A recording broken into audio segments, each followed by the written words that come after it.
ایک ایسا سچا انسان جس پر جھوٹی تہمت لگی، ایک ایسا باپ جس نے اپنی بیٹی کو بچانے کے لیے ڈرامہ رچایا، اور ایک ایسی خوبصورت دلہن جو شادی کی رات اپنے ہی شوہر کے قدموں میں گر کر رونے لگی۔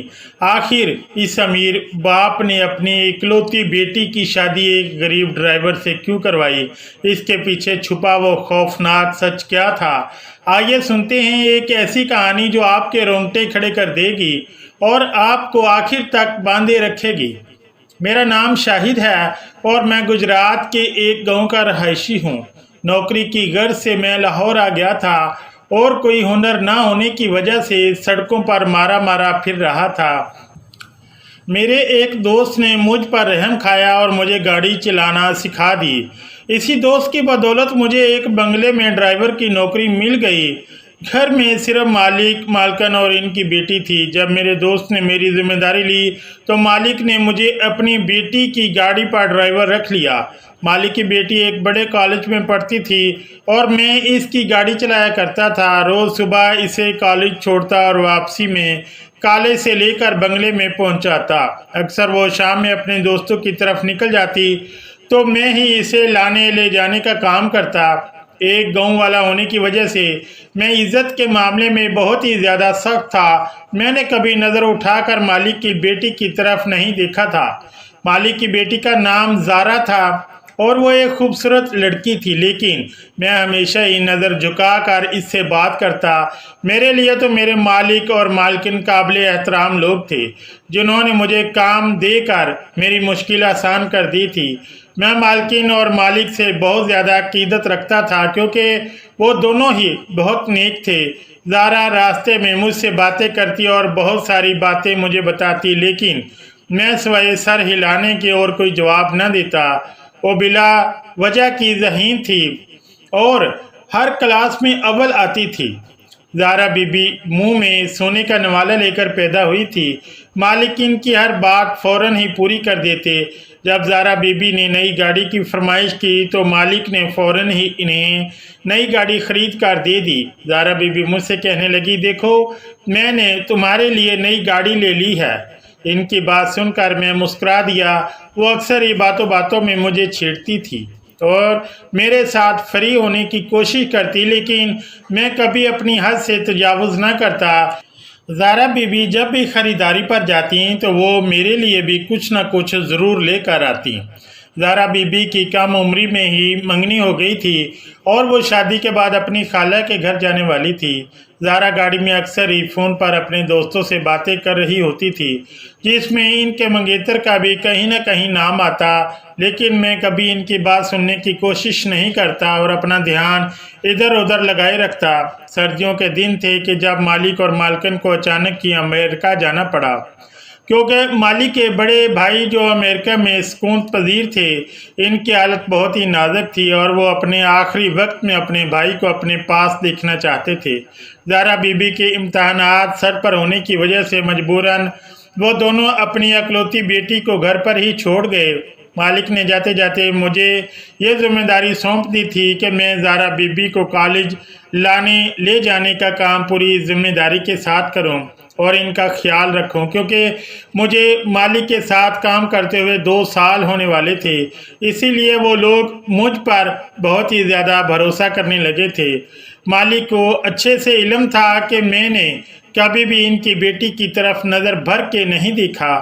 مالک اور مالکن 2 مہینے کے لیے امریکہ چلے گئے اور میں ان کے پیچھے پوری ایمانداری کے ساتھ اپنی ذمہ داری نبھانے لگا۔ کچھ عرصے بعد میری چھوٹی بہن کی شادی تھی اور اسی لیے مجھے بہت زیادہ پیسوں کی ضرورت تھی۔ میں زارا کو کالج چھوڑ کر قریب ہی ایک میکینک کی دکان پر چلا جاتا اور وہاں بیٹھ کر کام سیکھتا تاکہ فارغ وقت میں یہ کام بھی کر سکوں۔